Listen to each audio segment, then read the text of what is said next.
This week is a summit week in Brussels. What that means is that the leaders of the 28 member states all come here to discuss issues of huge importance this time.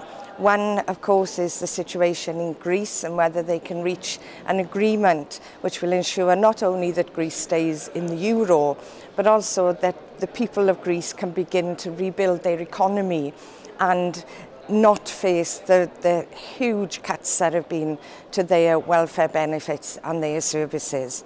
That's something we're all hoping that can be achieved today.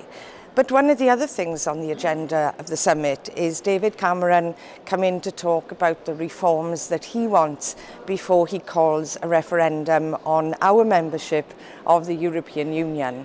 Now, we all want reform. Plaid Cymru has a long list of reforms that we've been working towards over the years. But it's not just about the UK Prime Minister. In Wales, we benefit from EU membership.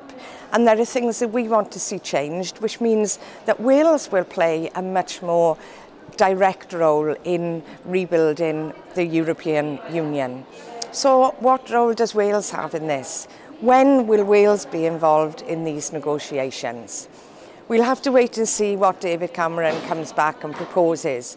But in the meantime, we'll be looking at what changes we want and pushing for those too, because it's about the interests of all of the people of the UK, including the people of Wales. We want to build a successful, modern European nation. We can do that working in partnership with others in Europe. But our demands must be listened to as well.